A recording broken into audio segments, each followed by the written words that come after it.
ایمان کا 18واں شعبہ ہے وَهُوَ بَابٌ فِي نَشْرِ الْعِلْمِ، وہ ہے علم کو پھیلانا۔ علم انسان نے جتنا بھی حاصل کیا ہے اس علم کو آگے پھیلانا۔ ہر انسان کے بعد دین کی کوئی نہ کوئی باتوں کا علم ہوتا ہے۔ مثلا ہر ایک مسلمان کو پتہ ہے 5 نمازیں فرض ہیں، زکوٰۃ ہے، روزہ ہے، حج ہے، والدین ہے، یہ تمام چیزوں سے ہم واقف ہیں۔ ان چیزوں پر عمل کرنا ہے اور ان کو آگے پھیلانا ہے۔ قرآن کریم میں اللہ رب العزت نے ارشاد فرمایا وَمَا كَانَ الْمُؤْمِنُونَ لِيَنْفِرُوا كَافَّةً فَلَوْلَا نَفَرَ مِنْ كُلِّ فِرْقَةٍ مِّنْهُمْ طَائِفَةٌ لِيَتَفَقَّهُوا فِي الدِّينِ وَلِيُنذِرُوا قَوْمَهُمْ إِذَا رَجَعُوا إِلَيْهِمْ لَعَلَّهُمْ يَحْذَرُونَ۔ پس کیوں نہیں ایمان والوں کے اندر ایک جماعت ایسی ہو کہ جو علم حاصل کرے اور دین میں خوب گہرائی حاصل کرے، اور جب یہ لوٹ کر آئیں تو اپنی قوم کے لوگوں کو ڈرائیں۔ دیکھیں یہاں فرمایا علم حاصل کرو، پختہ علم، علم میں خوب گہرائی حاصل کرو، اور جب علم حاصل کر لو تو آ کر اپنی قوم کے لوگوں کو ڈراؤ۔ معلوم ہوا علم حاصل بھی کرنا ہے اور پھر اس علم کو آگے پھیلانا بھی ہے۔ اور یہ فرمایا اپنی قوم کو ڈراؤ، اس سے پتہ چلا اپنے قبیلے، اپنے خاندان میں دین کی محنت زیادہ کرنی چاہیے۔ بعض لوگ دوسرے قبیلوں خاندانوں میں تو دین کی بات پہنچا دیتے ہیں، اپنا گھر اپنا خاندان واقف نہیں ہوتا۔ یہ ایسے ہیں جیسے چراغ تلے اندھیرا، خود صاحب علم ہے لیکن گھر کا ماحول علم والا نہیں، خود صاحب علم ہے لیکن اولاد بیوی بچے دیندار نہیں۔ اس لیے فرمایا اپنے گھر والوں کو ڈراؤ۔ وَأَنذِرْ عَشِيرَتَكَ الْأَقْرَبِينَ، اپنے رشتہ داروں کو ڈراؤ۔ یا ایھا الذین آمنوا قوا انفسکم وأہلیکم نارا، اپنے گھر والوں کو، اپنی اولاد کو جہنم کا ایندھن بننے سے بچاؤ۔ ایک اور مقام پر اللہ تعالیٰ نے فرمایا فَاسْأَلُوا أَهْلَ الذِّكْرِ إِن كُنتُمْ لَا تَعْلَمُونَ، تم اہل ذکر سے پوچھو اگر تم لوگ نہیں جانتے ہو۔ تو معلوم ہوا اہل علم کا کام ہے کہ وہ دوسروں کو علم پہنچائیں۔ فرمایا وَإِذْ أَخَذَ اللَّهُ مِيثَاقَ الَّذِينَ أُوتُوا الْكِتَابَ لَتُبَيِّنُنَّهُ لِلنَّاسِ وَلَا تَكْتُمُونَهُ فَنَبَذُوهُ وَرَاءَ ظُهُورِهِمْ۔ اللہ تعالیٰ نے اہل کتاب سے وعدہ لیا تھا کہ تم لوگوں کے سامنے اس کتاب کی وضاحت کرو اور تم دین کی باتوں کو نہ چھپاؤ، لیکن ان اہل کتاب نے دین کی باتوں کو پس پش ڈال دیا۔ تو اللہ تعالیٰ نے ان کی مذمت کی کہ انہوں نے دین کے علم کو آگے نہیں پہنچایا۔ تو معلوم ہوا دین حاصل کرنے کے بعد آگے پہنچانا نہایت ضروری ہے۔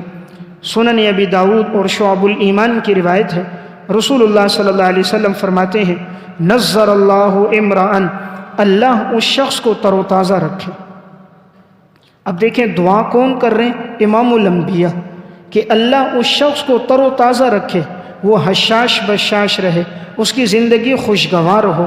کس کی زندگی؟ سمع منا حدیثاً، جس نے ہماری ایک حدیث کو سنا، فحفظہ، اس حدیث کو یاد کیا، حتی یبلغہ، اور اس حدیث کو آگے پہنچایا۔ فرب حامل فقہ الی من ہوا افقہ منہ، بسا اوقات ایک انسان دین کی بات اس کو پہنچا دیتا ہے جو اس سے زیادہ فقیہ ہوتا ہے، یعنی اس کے پاس تو دین کا اور فقاہت کا علم نہیں ہوتا، لیکن جس کو بات پہنچائیے وہ اس سے بڑا فقیہ ہوتا ہے، وہ اس سے زیادہ دین کے مسائل اس حدیث سے استنباط کر دیتا ہے۔ وَرُبَّ حَامِلِ فِقْهٍ لَيْسَ بِفَقِيهٍ، بسا اوقات بہت سے لوگ ایسے ہوتے ہیں جن کے پاس حدیث کا علم ہوتا ہے لیکن وہ فقیہ نہیں ہوتے، لیکن جس کو پہنچاتے ہیں وہ فقیہ ہوتا ہے۔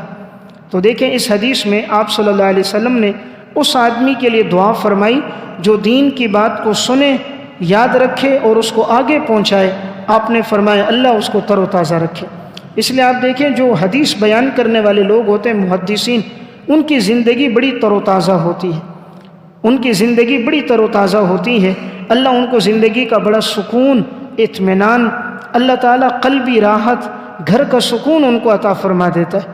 ان کے دلوں میں اللہ اپنی محبت ڈال دیتا ہے، دنیا نہ ہوتے ہوئے بھی گویا کہ ان کے پاس سب کچھ موجود ہوتا ہے، دلی سکون ہوتا ہے، چہرے پہ تازگی ہوتی ہے، چہرے پہ اللہ رونق ڈال دیتا ہے، ہر آنے والے کے دل میں اللہ ان کی محبت ڈال دیتا ہے۔ نبی اکرم صلی اللہ علیہ وسلم جب حجۃ الوداع کا موقع تھا، 1,24,000 کم و بیش صحابہ کا مجمع ہے، صحیح بخاری کی روایت، آپ نے سب کو مخاطب کر کے فرمایا الا لیبلغ الشاہد منکم الغائب، تم میں سے جو موجود ہیں وہ غائب کو یہ بات پہنچا دیں۔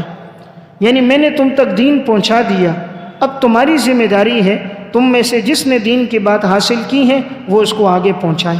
تو معلوم ہوا دین کو پھیلانا یہ ہماری ذمہ داری، صرف عمل کر دینا کافی نہیں ہے، دین کی بات کو آگے دوسروں تک پہنچانا یہ ہر مسلمان کی ذمہ داری میں شامل ہے۔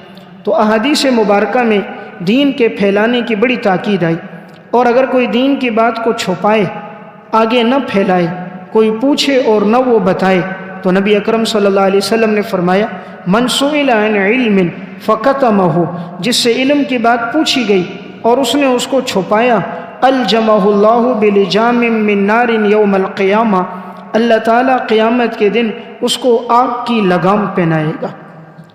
اللہ قیامت کے دن اس کو آگ کی لگام پہنائے گا جو دین کی بات جانتا ہے اور اس بات کو چھپاتا ہے۔ اب اللہ آگ کی لگام کیوں پہنا رہا ہے؟ اس لیے کہ اس نے اس زبان سے دین کی بات کو آگے نہیں پھیلایا، تو اللہ اسی منہ میں آگ کی لگام ڈال کر اسی زبان کو اللہ سزا دے گا۔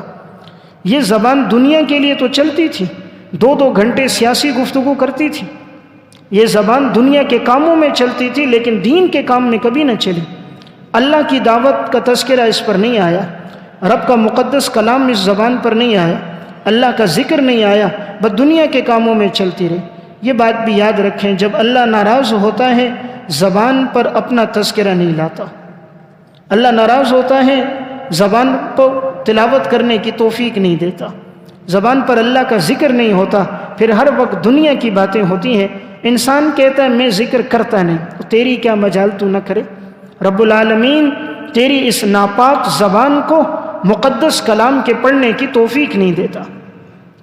تیری اس ناپاک زبان جس پہ ہر وقت گانا، گالم گلوچ، جس پہ فحش گفتگو، جس پر بیہودہ باتیں، ایسی ناپاک زبان کو رب العالمین اپنے مقدس کلام پڑھنے کی اور اپنے ذکر کرنے کی توفیق نہیں دیتا۔ اس لیے اللہ سے 3 چیزیں مانگنی چاہیے۔ نمبر 1 عبادت کرنے کی توفیق، نمبر 2 تلاوت کرنے کی توفیق، نمبر 3 اپنے راستے میں مال خرچ کرنے کی توفیق۔ اللہ ناراض ہوتا ہے، تینوں چیزیں لے لیتا ہے، نہ عبادت کی توفیق دیتا ہے، نہ تلاوت اور ذکر کی توفیق دیتا ہے، نہ اس کے مال کو اپنے راستے میں قبول کرتا ہے۔ آپ دیکھیں کتنوں کی شادیاں ہوتی ہیں، اولاد کی شادیوں پہ لاکھوں روپے لگا دیں گے، مکان بنے گا لاکھوں روپے خرچ کر دیں گے، گاڑیوں پر ہزاروں روپے لگا دیں گے، لیکن دین کے کسی بھی تقاضے پر عمل کرنے کی بات ہے، کسی مسجد مدرسے کسی مستحق پر خرچ کرنے کی انہیں توفیق نہیں ہوتی۔ تو یہ رب العالمین کی طرف سے توفیق کی بات ہے۔ تو میں عرض کر رہا تھا دین کا شعبہ ہے دین پھیلانا، اس لیے انسان نے جو بھی دین کی بات سیکھی ہو، جب بھی اسے موقع ملے دوسروں کے سامنے دین کی اس بات کی تشہیر کرے۔ اللہ تعالیٰ اس کے ذریعے سے انسان کے علم کو پختہ رکھتا ہے اور آنے والے لوگوں میں اس کا فیض پھیل جاتا ہے۔ نبی اکرم صلی اللہ علیہ وسلم نے جہاں علم کی تاکید بیان فرمائی، وہاں اس سے منع کیا کہ تم دین کو دنیا کے لیے حاصل نہیں کرنا۔ اگر انسان دین کا علم اس لیے حاصل کر رہا ہے کہ میری دنیا میں اضافہ ہو جائے، اس لیے حاصل کر رہا ہے کہ مجھے مال اور دولت اور پیسہ مل جائے، آپ نے فرمایا ایسا آدمی جنت کی خوشبو بھی نہیں پائے گا۔ سنن ابی داؤد کی روایت ہے، رسول اللہ صلی اللہ علیہ وسلم نے فرمایا من تعلم علما مما یبتغى به وجه اللہ عز وجل، جس نے علم حاصل کیا ایسا علم جس کے ذریعے سے اللہ کی رضا تلاش کی جاتی ہے، لا يتعلمه الا ليصيب به عرضا من الدنيا، اور اس نے نہیں حاصل کیا مگر دنیا کے ساز و سامان کے لیے، فرمایا لم یجد عرف الجنت یوم القیامہ، یہ قیامت کے دن جنت کی خوشبو بھی نہیں پائے گا۔ جنت میں جانا تو دور کی بات، یہ جنت کی خوشبو بھی نہیں پائے گا۔ اس لیے انسان جو دین کا علم حاصل کرے، مقصد اس پر عمل کرنا اور اس کی نشر و اشاعت ہو۔ یہ نہیں کہ لوگ مجھے عالم کہیں، لوگ مجھے دیندار کہیں، لوگ مجھے مبلغ اور تبلیغی کہیں، یہ مقصد ہو کہ یا اللہ میں اس دین کی بات پر عمل کروں گا اور اس دین کی بات کو میں آگے پھیلاؤں گا۔ اگر کوئی علم اس لیے حاصل کرتا ہے تاکہ وہ بیوقوفوں کے ساتھ جھگڑا کرے، علماء کی مجلس میں فخر کرے، لوگوں کے سامنے اپنی بڑھوتری کو ظاہر کرے، تو نبی اکرم صلی اللہ علیہ وسلم نے ان کے بارے میں فرمایا، سنن ابن ماجہ کی روایت ہے، فرمایا لا تعلموا العلم لتباہوا به العلماء، تم علم اس لیے نہ حاصل کرو کہ تم علماء کے سامنے فخر کرو، ولا لتماروا به السفہاء، تم بیوقوفوں کے ساتھ جھگڑا کرو، ولا لیتخیروا بہ المجلس، اور نہ اس لیے کہ تم کسی مجلس کی زینت بنو، فمن فعل ذالک، جس نے علم کو اس لیے حاصل کیا، فالنار وہ تو جہنم میں جائے گا، جہنم میں جائے گا، اس کے لیے تو جہنم ہے جو علم اس لیے حاصل کرے تاکہ فخر کرے، لوگوں کے ساتھ علمی باتوں میں بحث مباحثہ کرے، لوگوں کے ساتھ الجھے، تو فرمایا یہ آدمی تو جہنمی ہے، اس نے علم کو عمل کے لیے حاصل نہیں کیا، لوگوں میں تکرار کے لیے کیا۔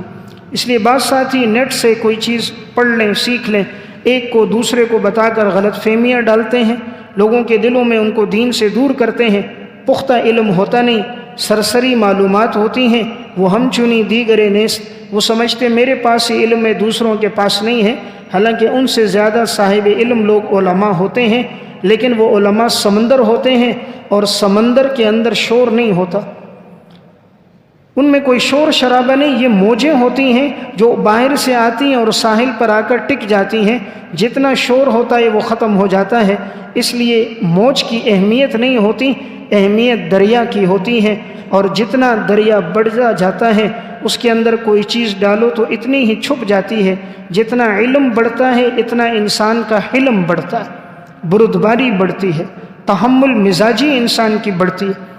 اللہ تعالیٰ کو انسان سے 3 اوصاف مطلوب ہیں۔ ابراہیم علیہ السلام کے بارے میں قرآن کریم میں اللہ تعالیٰ نے فرمایا ان ابراہیم لحلیم اواہ منیب۔ ابراہیم علیہ السلام میں 3 صفتیں تھیں۔ نمبر 1 بردبار تھے، نمبر 1 بردبار تھے، غصہ نہیں آتا تھا، یعنی کوئی بات خلاف مزاج بھی آ جائے برداشت کر دیتے۔ شریعت کے معاملے میں تو غصہ کرنا ممدوح ہے، کوئی اپنی ذات کو تکلیف دے اسے برداشت کر لینا، کوئی گالی دے معاف کر دینا، بد اخلاقی سے پیش آئے عفو درگزر کر دینا، یہ ہے بردبار۔ تو ابراہیم علیہ السلام کے بارے میں اللہ تعالیٰ فرماتے ان ابراہیم لحلیم، بردبار تھے، اواہ منیب، اواہ آہوزاری کرنے والے، رونے والے، گڑ گڑانے والے تھے، اللہ سے معافیاں مانگنے والے تھے۔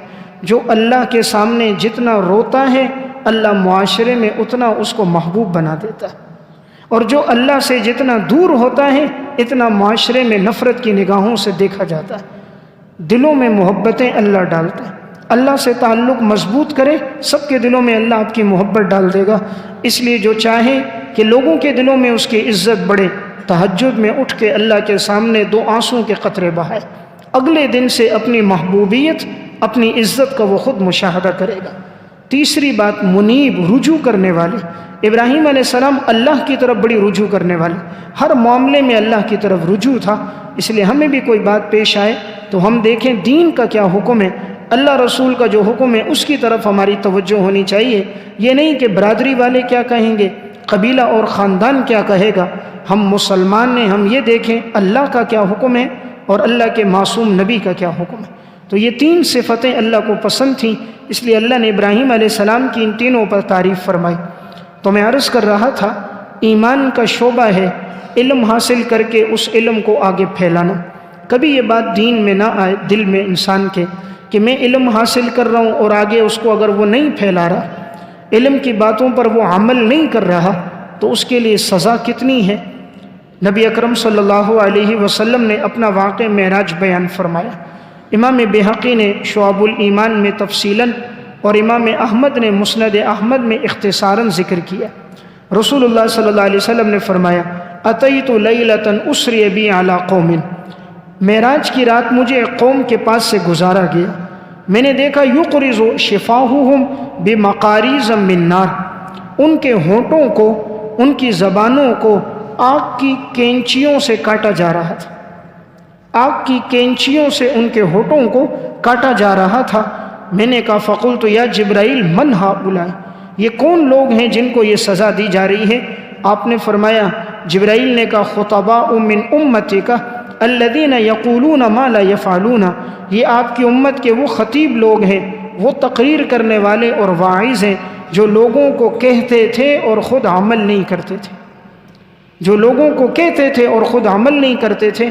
وَيَقْرَؤُونَ کتاب اللہ وَلَا يَعْمَلُونَ، اللہ کا قرآن پڑھتے تھے لیکن عمل نہیں کرتے تھے۔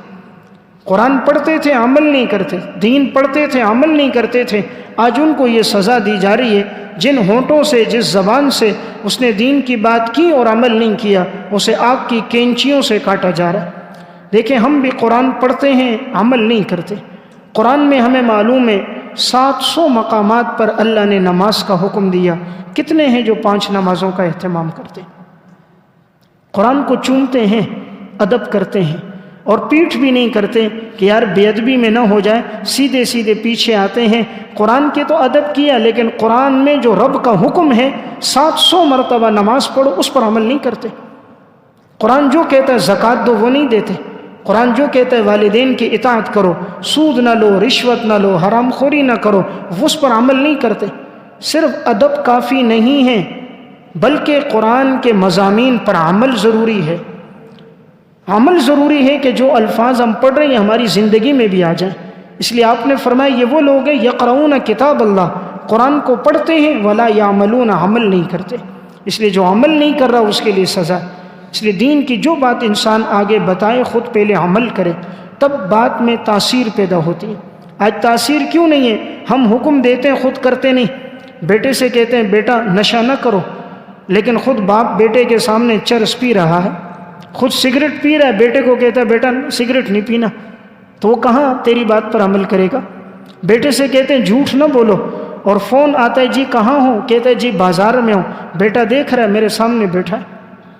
دروازے پہ دستک ہوتی ہے ابا جی کو بلاؤ، باپ بیٹے سے کہتا ہے کہو ابو گھر پہ نہیں ہے، اور بیٹے کو سکھاتے ہیں جھوٹ نہ بولو، اور خود اس کو جھوٹ بولنا سکھا رہے۔ بیٹے کو مارتے ہیں نماز نہیں پڑھتا، خود 5 نمازیں نہیں پڑھتے۔ بیٹے کو کہتے ہیں جا مدرسے جا تلاوت کر، خود کبھی قرآن کو ہاتھ نہیں لگاتے۔ جب خود عمل نہیں تو بات میں تاثیر کیسے ہو؟ کردار سے دعوت دیں، عمل سے دعوت پھیلائیں۔ آپ کا عمل ہوگا، آپ کی بیوی بچے دیکھ کر خود فرما بردار ہوں گے۔ جب 5 گھنٹے فیس بک چلاؤ، 2 گھنٹے انٹرنیٹ اور کیبل دیکھو، پھر اپنے بیٹے کو منع کرو بیٹا ٹچ موبائل نہ استعمال کر، خود تو 24 گھنٹے میں 14 گھنٹے کرتا ہے اور بیٹے سے کہتا ہے نہ کر، تو کہاں عمل ہوگا؟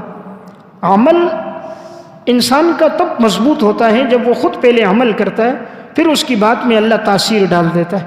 وہ جو کہتا ہے لوگوں کے دلوں میں اللہ اس کی محبت ڈال دیتا ہے۔ تو یہاں حضور نے فرمایا ان لوگوں کے منہوں کو کینچیوں سے کاٹا گیا جو دین کی بات آگے کریں لیکن خود اس پر عمل نہ کریں۔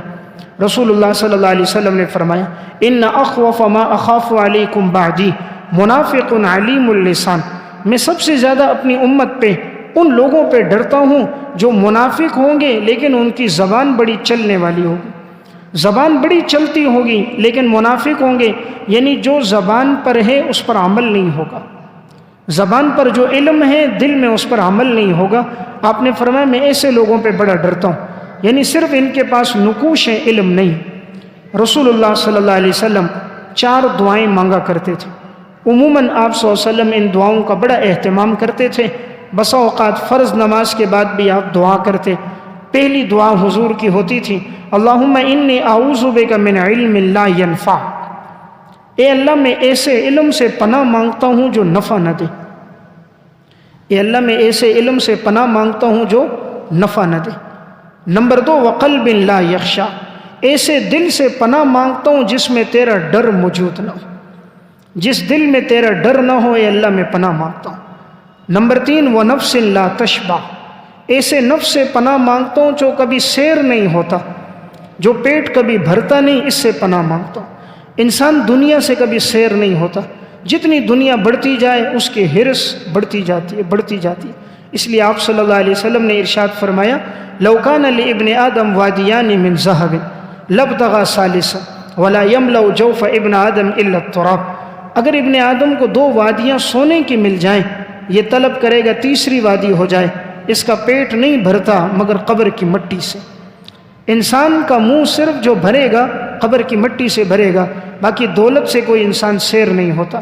اس لیے آپ نے فرمایا میں ایسے نفس سے پناہ مانگتا ہوں جو نفس سیر نہ ہو۔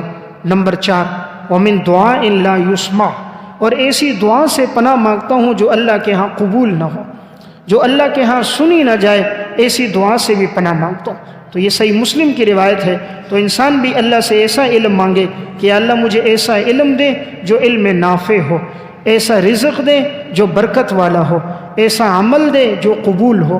اس لیے آپ صلی اللہ علیہ وسلم کی ایک جامع دعا ہے، جب آپ صبح کی نماز پڑھتے تو یہ دعا پڑھتے تھے، اللہم انی اسألک علما نافعا ورزقا طیبا وعملا متقبلا۔ اللہم انی اسألک علما نافعا، اے اللہ میں تجھ سے مانگتا ہوں علم نافع، ایسا علم دے جو مجھے نفع دے۔ نمبر 2، ورزقا طیبا، اے اللہ مجھے حلال کا رزق دے۔ صبح صبح آپ دعا کر رہے ہیں کہ اللہ دن بھر میں جو علم ہو وہ نفع والا ہو، جو رزق ہو وہ حلال کا ہو۔ نمبر 3، وعملا متقبلا، یا اللہ ایسے عمل کی توفیق دے جس کو تو قبول کرے۔ انسان عمل کر دیتا ہے بس اوقات، لیکن قبول نہیں ہوتا، ریاکاری بیچ میں، دکھلاوا آ جاتا ہے۔ تو یا اللہ ایسے عمل کی توفیق دے جس عمل کو تو اپنے دربار میں قبول کر دے۔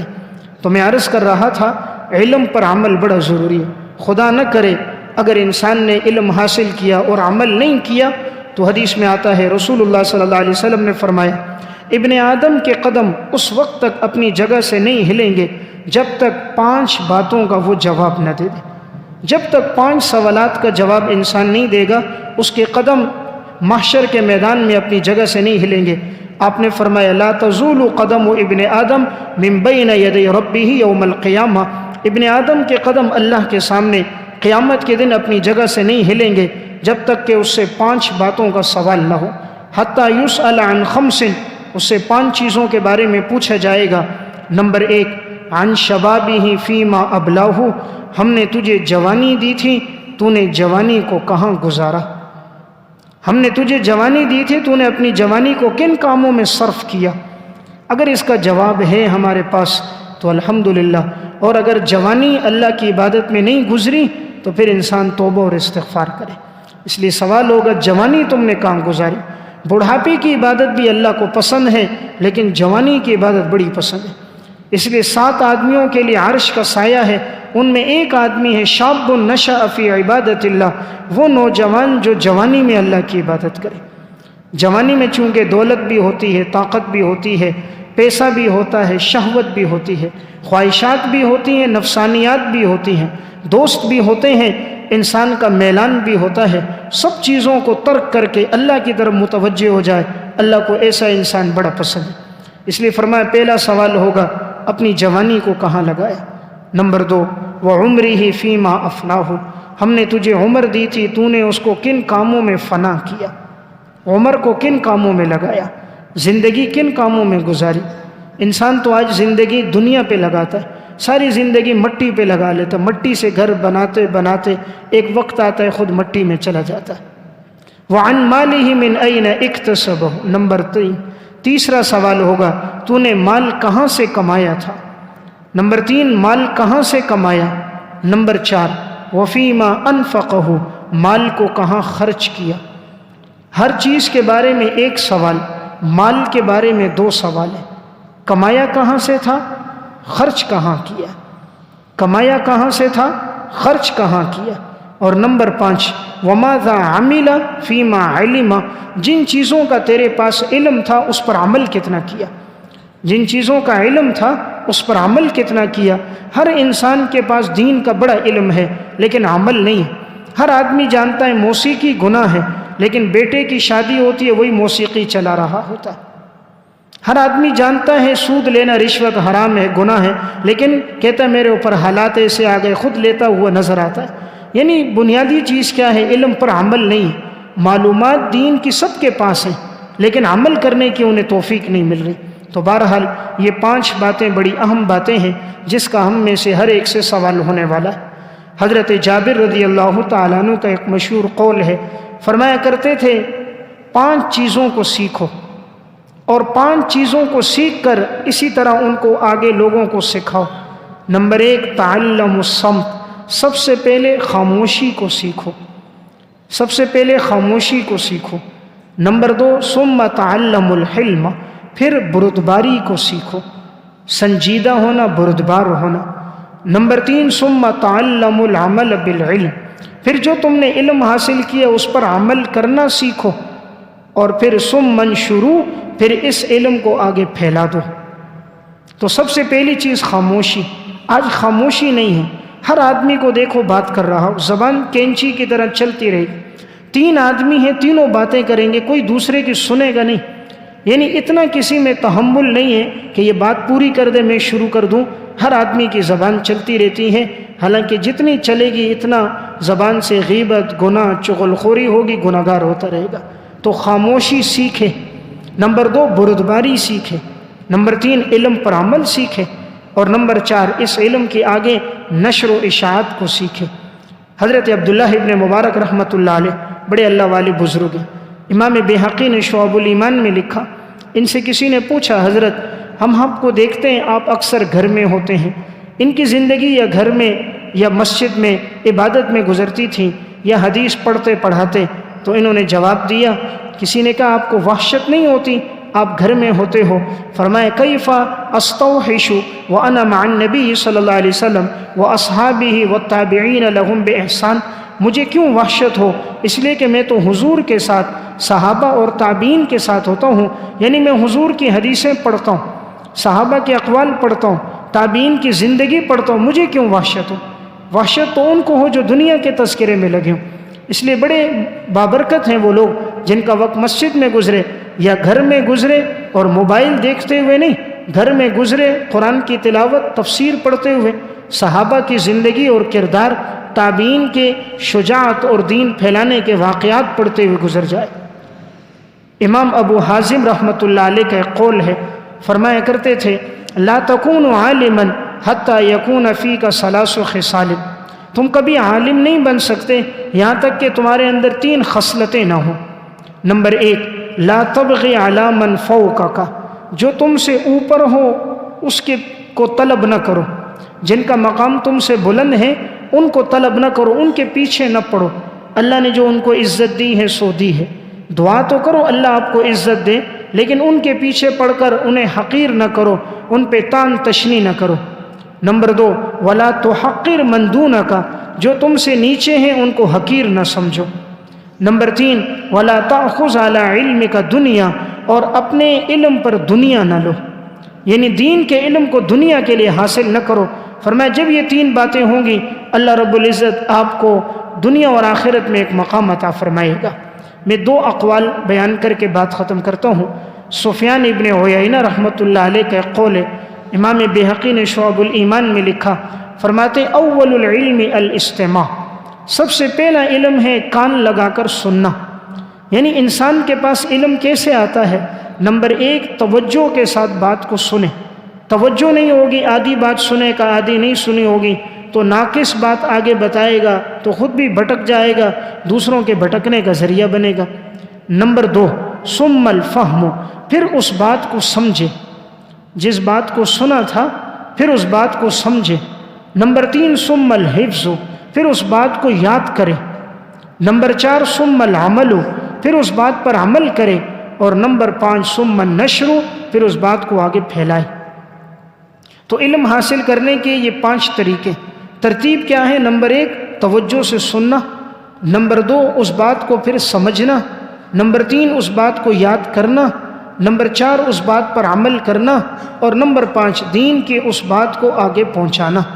جب یہ 5 باتیں ہوتی ہیں اللہ تعالیٰ انسان کی زندگی میں برکتیں ڈال دیتا ہے۔ ہم میں سے ہر ایک شخص ایک بات چاہتا ہے کہ مجھے حدیث کا علم یاد رہے اور میں علم کو بھولوں نہیں، دین کی جو بات سیکھوں وہ مجھے یاد رہے۔ تو 2 چیزوں کا اہتمام کرے، نمبر 1 عمل کرے، نمبر 2 گناہوں سے بچے۔ جب عمل ہوگا تو دین کی بات یاد رہے گی، ہم عمل نہیں کرتے بھول جاتے، جب عمل ہوگا تو دین کی بات یاد رہے گی۔ اسی لیے امام ابراہیم بن اسماعیل کا قول ہے، فرماتے کننا نستعین علی حفظ الحدیث بالعمل بہ، ہم نے حدیث کے حفظ کرنے کو مدد حاصل کی عمل کرنے کے ساتھ، یعنی حدیث کا حفظ ہمیں اس لیے حاصل ہوا کہ ہم نے عمل کیا، جب ہم نے عمل کیا تو اللہ تعالیٰ نے ہمیں اس بات کی توفیق عطا فرما دی کہ وہ علم ہمیں حاصل ہو گیا۔ اور دوسری چیز میں نے عرض کی، جتنا انسان گناہوں سے بچتا ہے اللہ تعالیٰ اس کو حافظے کی نعمت دیتا ہے۔ دیکھیں آج ہر ایک آدمی یہ کہتا ہے میرا حافظہ کمزور ہے، میرے بیٹے کا حافظہ کمزور ہے، کوئی بات کہتے ہیں یاد نہیں رہتی، کوئی چیز گھر میں رکھ دیں تلاش کرتے رہتے ہیں ملتی نہیں، تو یہ کیسے ملے گی؟ جب انسان گناہوں سے بچے گا۔ امام بیہقی رحمۃ اللہ علیہ نے شعب الایمان میں قول ذکر کیا ہے امام وکی بن جراح رحمۃ اللہ علیہ کا۔ ان سے کسی نے پوچھا تھا کہ حضرت ہم چاہتے ہیں یہ علم محفوظ ہو جائے اور ہمارا حافظہ بڑا تیز ہو جائے، ہمیں کوئی عمل بتاؤ۔ تو انہوں نے ایک عمل بتایا، اپنے آپ کو گناہوں سے بچانا۔ اپنے آپ کو گناہوں سے بچانا اللہ تعالیٰ آپ کے حافظے کو تیز کر دے گا۔ اس لیے جتنا انسان نافرمانی سے بچتا ہے اتنا اس کا حافظہ تیز ہو جاتا ہے۔ حافظے کو نقصان پہنچانے والی چیز سب سے زیادہ اللہ کی نافرمانی ہے، تو معصیت سے بچیں گے حافظہ بڑا تیز ہوگا۔ تو میں عرض کر رہا تھا علم پر عمل ہو، نمبر 2 گناہوں سے اجتناب ہو، پھر اللہ تعالیٰ حافظے کو بڑھا دیتا ہے۔ حضرت سہل بن عبداللہ رحمۃ اللہ علیہ فرماتے ہیں ما اعطی احد شیئا افضل من علم یستزید بہ افتقارا الی اللہ عز وجل، نہیں کوئی چیز کسی کو عطا کی گئی علم سے بڑھ کر، وہ علم جتنا بڑھتا رہے اللہ کے ساتھ عاجزی بڑھتی رہے۔ یعنی وہ علم سب سے بہتر علم ہے جس علم میں اضافہ ہو اور اللہ کے ساتھ تعلق اور عاجزی میں اضافہ ہو۔ اگر علم بڑھے اور 2 چیزیں نہ بڑھیں، نمبر 1 خشیت، نمبر 2 تواضع، تو سمجھنا چاہیے یہ علم نفع نہیں دے رہا۔ اگر علم بڑھے 2 چیزوں میں اضافہ نہ ہو، نمبر 1 اللہ سے تعلق میں، نمبر 2 تواضع میں، تو سمجھنا یہ علم نافع نہیں ہے، یہ علم مجھے نقصان دے رہا ہے۔ ورنہ علم نافع جب بھی آئے گا انما یخشی اللہ من عباد العلماء، وہ خشیت کو پیدا کرے گا۔ اس لیے جو جتنا بڑا عالم ہوگا اتنا اللہ سے ڈرنے والا ہوگا، جو جتنا بڑا عالم ہوگا اتنا متواضع ہوگا۔ اگر علم آئے اور عاجزی نہ آئے تو سمجھنا چاہیے شاید الفاظ آ چکے ہیں لیکن الفاظ کی فہم، الفاظ کی تاثیر میرے پاس نہیں آئی۔ تو اللہ سے دونوں چیزیں ہم مانگیں، علم پر عمل بھی اور خشیت بھی اور تواضع بھی۔ تو بہرحال آج کے درس میں 2 چیزوں کا تذکرہ ہوا ہے، نمبر 1 علم حاصل کرنا اور نمبر 2 اس علم کو آگے پھیلانا۔ اللہ ہم سب کو عمل کی توفیق عطا فرمائے۔